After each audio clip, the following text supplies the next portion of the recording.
Fala galerinha, show do CPC! Tudo bem com vocês, pessoal? Saudade demais! Galera, dando continuidade à nossa programação, hoje nós iremos falar sobre viroses, tá bom? Deixa eu parar aqui a música. Seguinte, nós já vimos, pessoal, praticamente todas as viroses. Mas para a gente ter certeza de que as principais viroses foram de fato comentadas, eu vou aqui fazer esse comentário com vocês. Logo após vocês assistirem esse vídeo sobre viroses, vocês vão encontrar uma lista de exercícios sobre esse assunto. E eu gostaria muito que vocês fizessem. Lógico que ainda tem também a questão do mini simulado. Mas quanto mais se praticar, quanto mais exercícios fizer, melhor para vocês, tá bom? Então fique atento, galera, que a nossa aula, ela é show, beleza? Então vamos lá.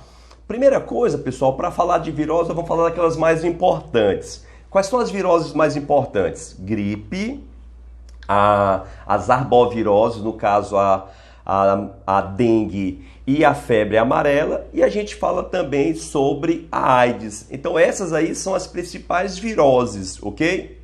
No teu livro você tem um resumo de todas as viroses, aí você dá uma lidazinha lá nas viroses. Eu já falei praticamente sobre todas elas em sala de aula. Quem tiver dúvida, entre em contato comigo direto no @Billfortes, ou então no dia do nosso plantão Tira Dúvidas aqui pelo CPC. Valeu, galera, vamos lá.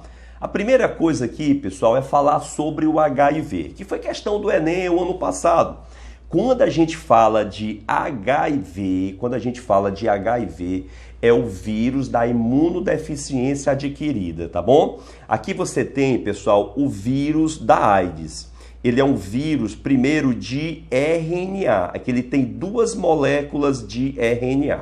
A primeira coisa que eu quero que você anote no seu caderno, nós já anotamos isso, mas eu queria que você reanotasse, é falar sobre o material genético do vírus, que é um vírus de RNA, mas ele não é RNA positivo nem negativo, ele é um retrovírus. E o foco da maior parte das questões sobre o HIV é em relação ao fato dele ser um retrovírus.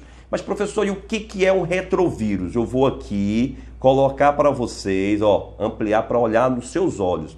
Pessoal, retrovírus são aqueles vírus que são de RNA, mas eles têm a capacidade de transformar o RNA em DNA. Para isso, eles se dispõem de uma enzima, a chamada transcriptase reversa. Então, a primeira coisa que o HIV faz quando entra na célula é transformar o RNA em DNA, pela transcriptase reversa. Depois, pessoal, ele liga esse DNA dele ao DNA da célula hospedeira, através de uma outra enzima chamada de integrase. E depois que ele vai se manifestar, ele vai entrar no ciclo lítico, que é o ciclo em que o vírus se manifesta, ele vai ter que produzir proteínas. E essas proteínas que ele produz, essas proteínas virais, ele tem que quebrá-las para construir novas cápsulas virais. E como é que ele faz isso? Ele tem uma enzima chamada de protease. Então entenda que o vírus HIV tem 3 enzimas importantes demais para o vestibular. Vamos repetir? Aqui eu vou te mostrar na estrutura do vírus, aqui as enzimas para você, tá bom? Então aqui, você tem a primeira enzima, que é essa daqui, que é a transcriptase reversa. O que ela vai fazer? Ela vai transformar o RNA em DNA. Depois ele já carrega consigo, tá bom? Já que eles não têm metabolismo próprio, ele já carrega. A outra enzima é essa daqui, essa verdinha, que é a integrase. Anota aí, integrase liga o DNA do vírus ao DNA da célula. E a outra enzima é essa daqui, essa azulzinha, que é a protease, que vai quebrar as proteínas do vírus para construir novas cápsulas, novos vírus, e quando eles saem da célula, geralmente eles levam a célula à morte, ocorre a chamada lise celular. Beleza? Ok. Olha para a estrutura do vírus HIV. Perceba que ele é um vírus envelopado. Os vírus envelopados, pessoal, eles adquirem esse envelope que é lipoproteico através de quê? Através da membrana da célula hospedeira. Quem assistiu às aulas anteriores entendeu que quando o vírus envelopado sai da célula, ele leva parte da membrana da célula, que vai formar o seu envelope. Então, o vírus HIV é um vírus envelopado. Os vírus que não levam a membrana da célula são chamados apenas de vírus capsulados. Veja que o vírus HIV, ó, ele tem uma cápsula, que é essa roxinha, aqui é a cápsula proteica dele, ó, aqui é a cápsulazinha, tá bom? E ele tem aqui o envelope lipoproteico. E nesse envelope lipoproteico, pessoal, é onde estão as proteínas do vírus que vão identificar a célula que ele vai infectar. Que células o HIV infecta? As células de defesa. Mas é qualquer célula de defesa? Não. Em especial, o linfócito TCD4. Esse linfócito TCD4, ele é o principal responsável por fazer com que o nosso sistema de defesa combata os invasores. Então, uma pessoa que tem HIV, que reduz os TCD4, essa pessoa acaba tendo a imunidade comprometida, porque ele vai ter o sistema de defesa, mas o sistema de defesa não vai ser estimulado porque os TCD4 reduziram. Como é que se pega HIV? Como é o contágio? O contágio do HIV, pessoal, é por sexo sem preservativo, sexo desprotegido, é através de sangue contaminado, aí, né, objetos perfurocortantes que estejam contaminados com sangue, transfusões sanguíneas que não tenham sido feitos os exames de forma adequada. Através do parto e não através da gestação, geralmente, essa doença que passa da mãe para o feto, ela é chamada de doença de transmissão vertical, tá bom? Transmissão vertical. E também através do leite materno, caso a mãe esteja contaminada. Legal? Vamos passar aqui adiante. Olha, um dos fatores bastante cobrados sobre o HIV nos vestibulares é o ciclo do HIV. E eu queria que vocês acompanhassem aqui comigo. Aqui, pessoal, nessa tabela, você já deve ter visto alguma questão sobre o ciclo do HIV. Aqui, ó, na vertical, a gente tem o número de linfócitos TCD4 por milímetro cúbico. Uma pessoa sadia, em média, tem de 900 a 1000 TCD4. E na outra, na horizontal, aqui nós temos o tempo em meses e em anos. Então, vou falar aqui para vocês o seguinte. São 3 fases do ciclo do HIV. E cada fase tem uma particularidade, pessoal. Então, presta atenção. A primeira fase, que é essa daqui, ó, que é a chamada fase aguda, é aquela fase em que ocorre a infecção. Veja que na fase aguda o HIV aumenta, tá bom? O HIV aqui, ó, tá vendo? O HIV ele está aumentando e os TCD4 vão estar diminuindo. O TCD4 vai estar diminuindo. Então na fase aguda aumenta o número de HIV e cai o TCD4. Cai o TCD4. Então, nessa fase aguda, a gente fala que a pessoa tem uma chamada janela imunológica. Professor, o que é essa janela imunológica? É o seguinte, nessa fase aguda, as tuas defesas estão baixas. Então, você pode vir a adoecer. Outra coisa muito legal de você saber desse ciclo é que na fase aguda, bem aí na fase aguda, a pessoa vai ter poucos anticorpos para o HIV. Porque entenda, uma pessoa que tem HIV, ela produz anticorpos para o HIV, tá bom? Só que nessa fase ela vai ter poucos anticorpos para matar o HIV, porque os TCD4 estão baixos. E são os TCD4 que estimulam a produção de anticorpos. Então, onde é que tem a pergunta do vestibular, tio Antena? É o seguinte, deixa eu botar aqui para você olhar para mim. Vamos lá. É o seguinte, pessoal. Quando uma pessoa vai fazer o exame de sangue para saber se tem HIV ou não, o exame de sangue tradicional, ele não detecta o HIV. Ele detecta, pessoal, justamente os linfócitos TCD4. Aliás, perdão, os anticorpos, desculpa. Então, uma pessoa que está na fase aguda, a quantidade de anticorpos para o HIV está muito baixa. Então, se ele for fazer exame de sangue para saber se tem HIV, esse exame geralmente vai dar negativo, mas ele está contaminado, é o chamado falso negativo. Quanto tempo demora essa fase aguda? Ela demora de 4 até 8 semanas após o contágio. Então, se uma pessoa vai fazer exame de sangue tradicional para saber se tem HIV, o ideal é ele fazer depois de 2 meses, que aí já tem passado a fase aguda. Professor, por que depois de 2 meses, professor? Porque aqui, pessoal, depois de 2 meses, os TCD4 já vão estar altos. vão estar elevados. Então aqui você vai ter uma quantidade boa de anticorpos para o HIV, tá bom? E aqui, se você fizer nessa outra fase, que é a chamada fase crônica, vai dar como positivo. Ficou claro, pessoal? Legal? Então, vamos lá. Transfusões de sangue são 100% confiáveis? Não, porque uma pessoa pode doar o sangue e ela está na fase aguda. Apesar de fazerem lá um questionamento com as pessoas, né, um questionário, perguntar se elas mantiveram relação sexual nas últimas semanas sem usar preservativo, a pessoa pode omitir essa informação. E aí o sangue dela, se fizerem apenas o exame tradicional, pode passar como sangue bom, mas é um sangue que está contaminado, ok? Essa outra fase aqui, pessoal, que é a chamada fase crônica, essa fase crônica aqui, ela demora de 8 a até 10 anos. É uma fase em que uma pessoa não tem sintomas. É uma fase assintomática. É chamada de fase crônica ou fase assintomática. Por quê? Porque nessa fase tem tratamento, mas não tem cura. Porém, a pessoa não sente nada. Tá bom? A pessoa não sente nada. Para a pessoa tá tudo normal. Mas se ela fizer exame de sangue, vai dar como positivo, porque ela já vai ter anticorpos elevados para o HIV. Vai dar positivo. Mas ela ainda não é aidética, porque a imunidade dela não caiu tanto. Então a gente fala que ela é soropositivo. Agora, bem aqui, a questão que pega no vestibular é essa aqui, ó, a fase de AIDS. Essa fase de AIDS, pessoal, é bem aqui, ó, quando os TCD4, estão acompanhando bem aqui o pontinho vermelho, ó, quando os TCD4 ficam abaixo de 200 por milímetro cúbico de sangue. Então, quando esses glóbulos brancos estão abaixo de 200, aí a pessoa está com a imunidade muito baixa.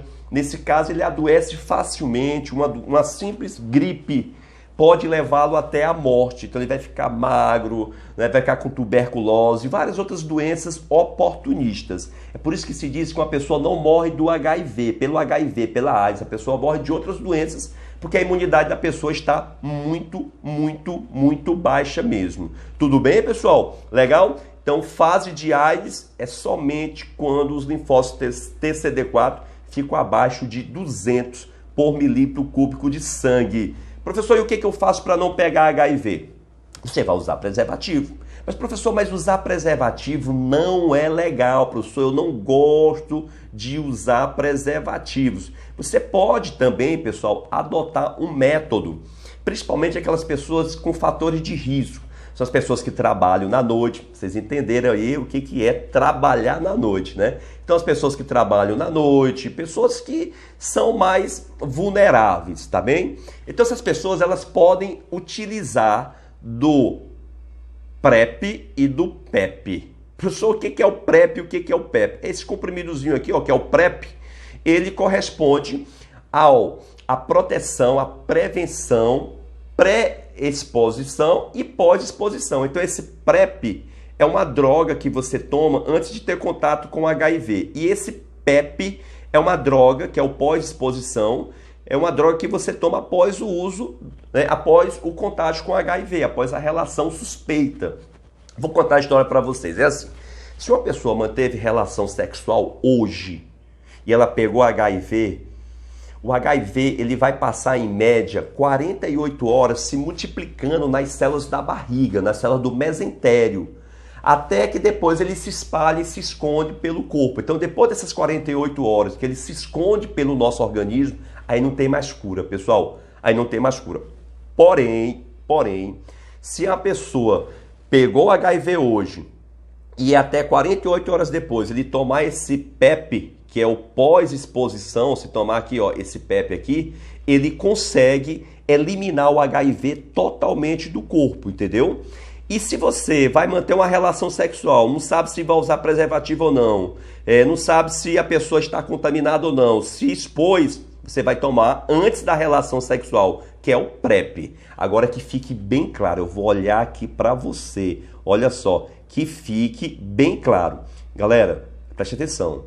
Esses comprimidos, aí, esses medicamentos, o PrEP e o PEP, que são os medicamentos que eliminam o HIV nas primeiras 48 horas de contágio, eles só evitam o HIV, galera. Você tem várias outras doenças, por exemplo, virais. Nós temos o caso do herpes, que é uma doença viral, tem o caso do HPV, que também é viral, bacteriana, tem a gonorreia, tem a sífilis. Então nós temos várias outras doenças transmitidas por relação sexual. E o pior, tem a questão da gravidez não desejável, né? Aquela que você engravida e que não está preparado para, né, criar do seu filho. Então qual é o ideal? É você usar isso aqui, ó, olha só, é usar o preservativo. Preservativo evita DSTs e também evita que você venha a pegar, que você venha a desenvolver aí uma criança, né, a engravidar. Pronto, falei, engravidar. Legal? Ok, então falamos sobre o HIV. Se tiverem dúvida, vocês mandam aí para mim pelo @BillFortes ou então no dia da nossa, do nosso plantão Tira Dúvida, que é sábado à tarde. Vamos lá, galera. Professor, eu queria tanto que o senhor falasse sobre o Covid-19. Na verdade, é o seguinte, pessoal, nós temos aí o Covid, lembrando que essa doença, o coronavírus, o novo coronavírus, esse novo coronavírus não é uma gripe, tá bom? Não é gripe, coronavírus não é gripe, é resfriado. Um resfriado que pode evoluir para um problema pulmonar, para uma pneumonia, um problema respiratório mais grave que pode levar o indivíduo à morte.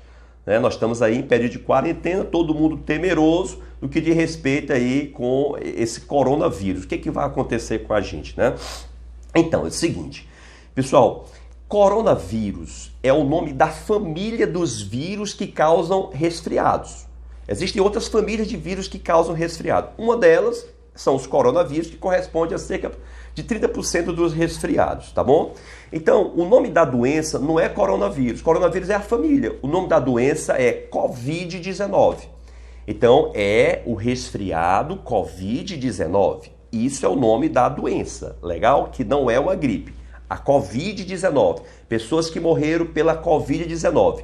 O nome do vírus, né, a simbologia, a representatividade aí do vírus é esse aqui, ó, vírus SARS-CoV-2. Então, SARS-CoV-2 é o vírus, é esse cara aqui é a foto do rapaz. O nome da doença que ele causa é o Covid-19. Professor, e por quê? Por quê, professor? Cara, deu aqui. Vamos lá. Pronto. Professor, desculpa, pessoal, me ligaram na hora da aula, vai assim mesmo, tá bom? Então, professor, por que que chamo de coronavírus? Coronavírus é a família do vírus. A Covid-19 é a doença. Agora, olha só, pessoal, esse SARS, vamos lá, cadê? Esse aqui, ó. Aqui. SARS, o que é esse SARS? É a simbologia de Síndrome Aguda Respiratória Severa. Síndrome Aguda Respiratória Severa, tá bom? A COVID-2, a Síndrome Aguda Respiratória Severa. Outros vírus podem causar também essa síndrome, como eu falei para vocês. Esse vírus pode causar problemas respiratórios severos, que levam até a morte das pessoas. Vírus, o SARS-CoV-2, o vírus da COVID-19, é um vírus envelopado, você pode perceber aqui o envelope dele, tá bom? É transmitido por gotículas de saliva no ar e também por contato. Você tem contato com a gotícula de saliva, pegando na mão de alguém, pegando em algum objeto e leva ao olho, ao nariz ou à boca, aí você se contamina. Que é a principal forma de contágio, é mesmo pelo contato. Pelo ar, nem tanto. Mas é pelo contato mesmo, tá bom? É um vírus de RNA, então é um vírus mutagênico. Então não é de se esperar, aliás, não é surpresa para ninguém se surgir um novo tipo de coronavírus, como esse que surgiu agora, porque é um vírus de RNA e vocês sabem que o RNA é muito mutagênico. É RNA de cadeia positiva e eu já tinha explicado para vocês em sala de aula o que é cadeia positiva, o que é cadeia negativa, tá bom? E aqui, pessoal, no envelope dele tem essa espícula S, a spike protein. Essa espícula S aqui, pessoal, é uma espículazinha que ele utiliza para poder identificar a célula hospedeira. Então ele identifica a célula hospedeira por essa espícula S, a spike protein. Legal? Proteína spike. Legal. Então vamos lá, vamos passar adiante aqui. uma gripe, né? Falando agora de gripe, gripe sempre cai no Enem, e também na UEMA, FUVEST. Então, quando se fala de gripe, pessoal, a gente tem que ter em cena o seguinte, né? Em mente o seguinte: a gripe é assassina. É uma assassina humana. Eu coloquei o título aí, Gripe, a assassina humana. Galera, nós já tivemos gripes que mataram mais de 70 milhões de pessoas. Vocês estão vendo aqui esse galpão aqui, várias pessoas com gripe, né? Ah, professor, quando foi isso aí? 1920, 1918, ali durante a Primeira Guerra Mundial, muita gente morreu no Brasil, no mundo todo, e foi a gripe espanhola. Tá bom? Gripe espanhola. Até esse cara aqui, ó, olha só, esse rapaz, deixa eu voltar aqui, esse rapaz que está aqui, ó, é o Rodrigo Alves. O Rodrigo Alves foi um presidente brasileiro que morreu de gripe suína. A gripe suína, não, perdão, de gripe espanhola, pessoal. Então veja que a gripe espanhola não foi só na Espanha, não foi só na Europa, foi no mundo todo a gripe espanhola. Legal? E aí o que eu tenho que saber, professor, sobre a gripe? Vamos lá, eu tenho que saber sobre a gripe, é isso aqui, ó. Isso aqui é importante demais para você, aluno do CPC. A gripe, ela é causada por um vírus que pertence à família influenza. Olha só, lá na Covid-19 é a família coronavírus. Aqui é a família influenza vírus, tá bom? Ele é um vírus de RNA de cadeia negativa, o coronavírus é positivo e ele também é um vírus envelopado. Uma coisa legal, pessoal, sobre essa questão do envelope, é porque no envelope é onde estão as proteínas para os vírus se ligarem nas células. E esse envelope, como eu falei para vocês, ele vem da membrana plasmática da célula. Então esse envelope ele é muito delicado. É uma estrutura muito simples, muito frágil. Então, quando esse envelope está no meio, isso quando eu falo no meio ambiente, tá bom? Fora do corpo. É por isso que em ambientes quentes, ambientes muito frios também, ambientes com pH ácido, como por exemplo o estômago ou algum outro ambiente, esses ambientes acabam destruindo facilmente esse envelope do vírus. E isso faz com que o vírus não consiga mais entrar na célula. Aquele negócio lá do coronavírus, que você ingerir água para poder o vírus que está aqui na região da boca descer e ir para o estômago e lá o suco gástrico digerir o envelope dele. Tem sentido. É uma medida, sim, profilática. Tem sentido, sim. Tem sentido, sim. Agora, o que eu quero que vocês saibam é que o vírus da gripe, que é o que cobra muito no vestibular, ele tem aqui, pessoal, duas proteínas. Essa proteína N, que é a proteína chamada de neuraminidase, e essa outra proteína aqui, ó, que é a proteína H. Então tá aqui a H, que é a hemaglutinina, e a N, que é a neuraminidase. Cada uma dessas proteínas, dessas espículas, no vestibular eles chamam de espículas virais, cada uma dessas proteínas ou espículas tem uma função. A proteína N, anota aí, ou neuraminidase, ela tem a função de permitir que o vírus entre na célula. A proteína H, ou hemaglutinina, permite que o vírus saia da célula. Agora, por que a gente pega gripe ao longo da nossa vida várias vezes? O porquê, professor? Olha só, galera, olha só isso aqui, ó. Existem 9 espículas N e 16 espículas H. 9 espículas N e 16 espículas H. Por exemplo, existe o N1, o N2, o N3, o N4, o H1, o H2, H... Então, imagina a quantidade de combinações. Nós podemos ter aí 144 combinações dessas espículas e cada combinação causa uma gripe diferente. É por isso que o indivíduo pode gripar várias vezes ao longo da vida. Por exemplo, esse aqui, ó, o H1N1, foi quem causou a gripe suína, que matou mais de 100 mil pessoas no mundo todo. Né? O coronavírus já ultrapassou a gripe suína em número de mortes. Só que isso na época da pandemia da gripe suína, mas a gripe suína ainda vem matando. Então a gripe suína, esse número eu não sei mais qual é o número exato de gripe suína. Inclusive, quando o coronavírus chegou aqui no Brasil, o número de pessoas que estavam morrendo por gripe suína era maior do que pelo coronavírus, né? Ok? Então vamos lá. O H5N1 causa a gripe aviária. Então vamos lá. O que você tem que saber? que o vírus da gripe, ele tem duas espículas, a H e a N. Existem 9N e 16H. Então ele modifica, ele sofre uma recombinação. Não é uma mutação.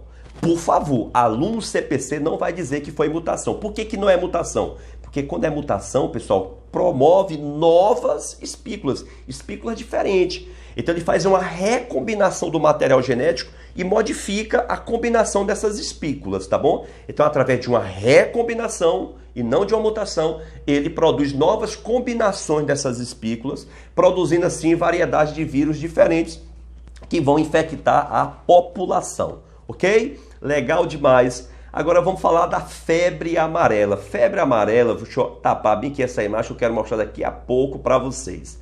É o seguinte, febre amarela é causada por um vírus que também é envelopado, é um vírus de RNA de cadeia positiva. No Brasil, nós já tivemos febre amarela urbana. Atentem para isso aqui, presta atenção. No Brasil, nós já tivemos febre amarela urbana em grande incidência. Aí nós tivemos a questão do desenvolvimento de uma vacina que teve a medida profilática na população, a população foi vacinada. E desde, me parece que da década de 70, que nós não temos mais casos no Brasil de febre amarela urbana. A febre amarela que teve agora, pessoal, foi a febre amarela silvestre, não foi febre amarela urbana. Professor, então são vírus diferentes? Não, galera. Só é um vírus de RNA positivo. Não tem mais de um vírus da febre amarela. Né? Ele pertence, o vírus da febre amarela, à família Flavivírus. Família Flavivírus. Vamos lá, coronavírus, família coronavírus, né? Corona. O vírus da gripe, família influenza. O vírus da febre amarela e da dengue, que é a próxima doença que nós vamos falar, são flavivírus, da família flavivírus. São primos os caras, olha que coisa legal, né?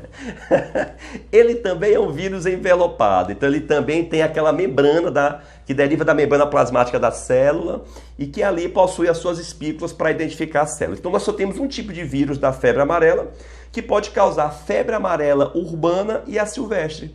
Professor, e qual é a diferença? Não são os sintomas. Vou falar em sintomas, o principal órgão afetado na febre amarela é justamente o fígado. É por isso que diz febre amarela, porque a pessoa fica com a pele amarelada. Porque o fígado, quando é afetado, ele libera uma substância chamada de bilirrubina na corrente sanguínea, que faz com que a pele da pessoa fique amarelada, a urina muito amarelada, o globo ocular, que é essa região branca, que é a esclerótica, também fica muito amarelada. Tá bom? Então a diferença não são os sintomas, a diferença não é o vírus, a diferença é aqui, pessoal, no contágio. Então aqui, ó, ciclo silvestre, que foi o que tivemos agora no Brasil, e o ciclo urbano. Nesse ciclo silvestre é assim, o macaco que está com a doença, lembrando que o macaco morre da doença, o macaco ele é picado, o macaco infectado, tá bom, pessoal? Ele é picado por um mosquito. Esse mosquito, ele não é o Aedes aegypti, ele pode ser o Hemagogos, viu aí, ó? Hemagogos ou então o Sabetes. Então são dois mosquitos silvestres, o Hemagogos e o Sabetes. Aí esse mosquito vai e pica o ser humano ou então pica outro macaco, contaminando os macacos. Então, isso aí ocorre, esse contágio, quando uma pessoa vai para uma região de floresta, um parque ambiental, uma pessoa mora mesmo dentro do mato, né? Em assentamentos, aí a pessoa pega febre amarela silvestre.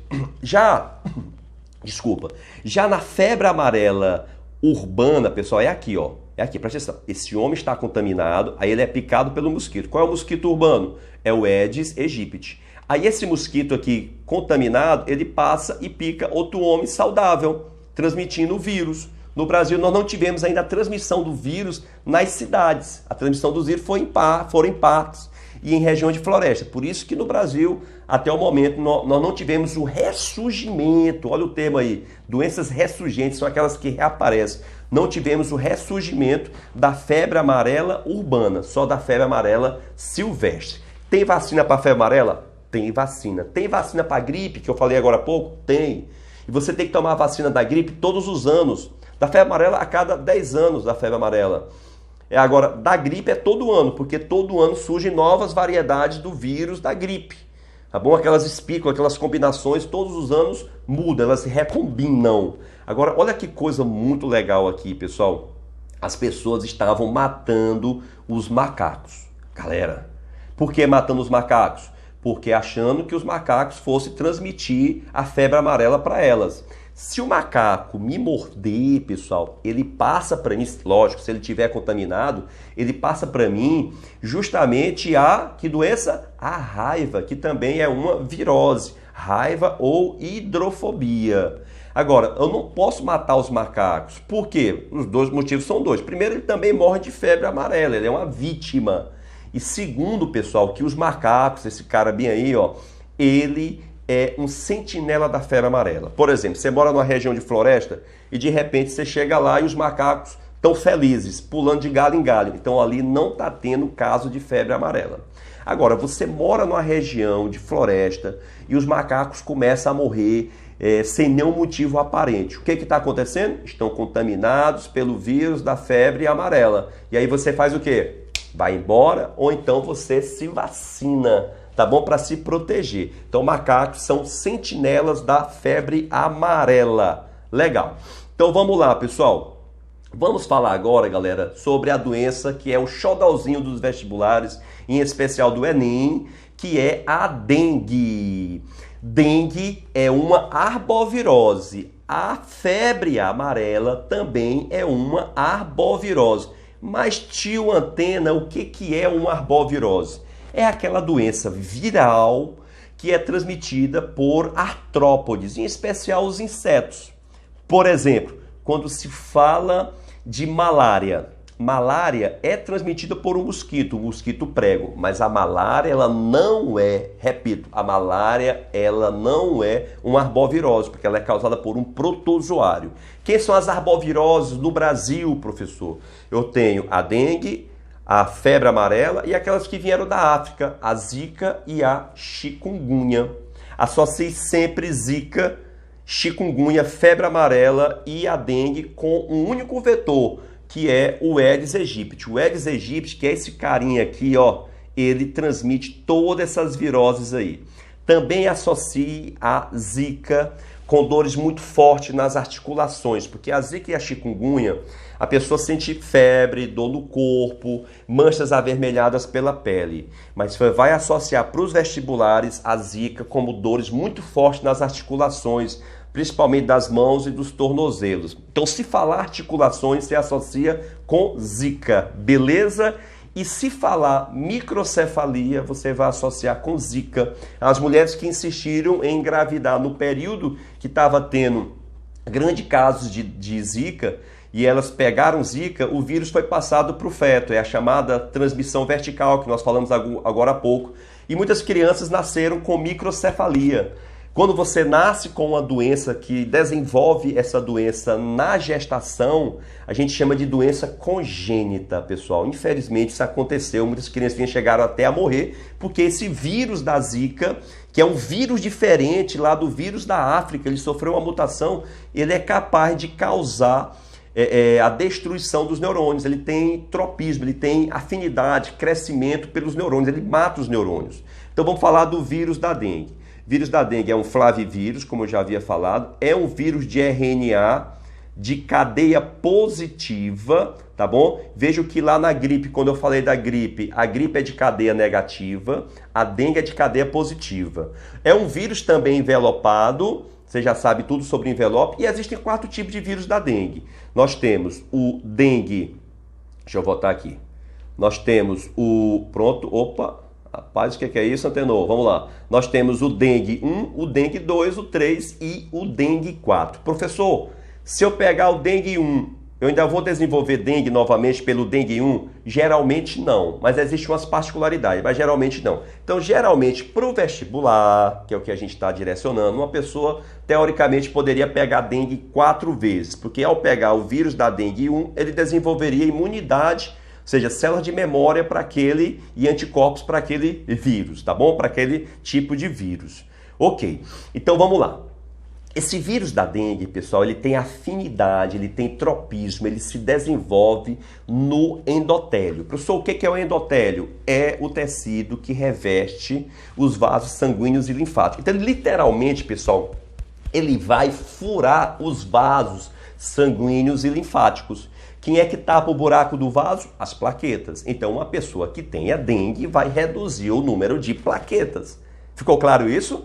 Então a pessoa vai ter plaquetopenia, por isso que a dengue favorece a hemorragia.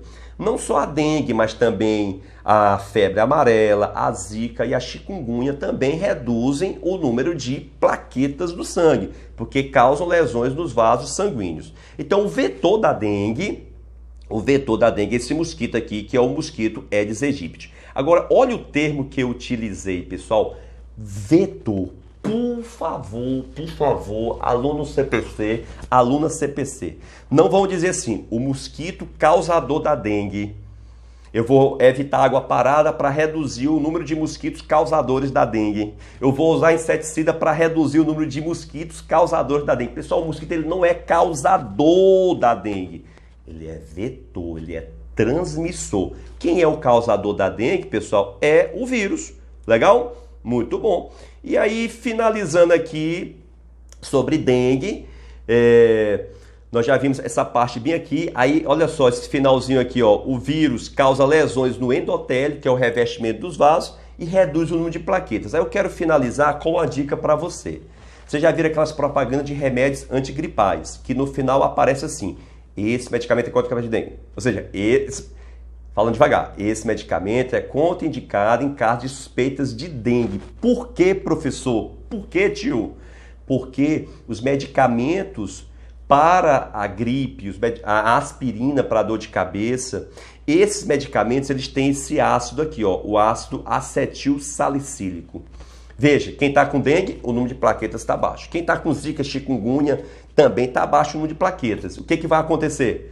Esse remédio, o ácido acetil salicílico, ele tem ação antiplaquetária, ou seja, ele bloqueia a função das plaquetas. Como diz os médicos, ele afina o sangue.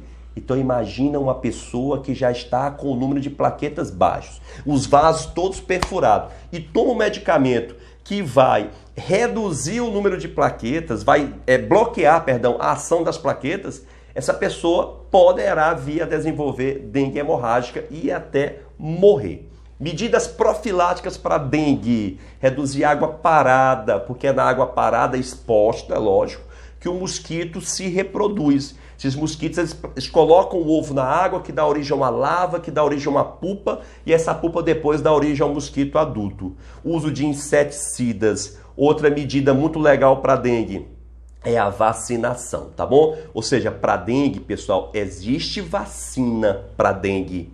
Que você que não sabia disso, pois é, para dengue tem vacina. Só que é uma vacina que não é 100% eficaz. Ela tem uma eficácia de cerca de 60% no organismo. Mas para o Enem, para o EMA, para a FUVEST, para os vestibulares, vacinar-se contra a dengue é uma medida profilática, tá bom? Galera, eu estou aqui encerrando a nossa aula. Espero que vocês tenham gostado, tá bom? Saudade demais das nossas manhãs, com aquelas 2 aulas seguidas, daquele ambiente legal, alunos acolhedores, bonitos, participativos. Mas aí, espero que vocês tenham gostado da aula. Fica aqui o meu forte abraço virtual e bons estudos, pessoal. Se liga aí que a aula foi show!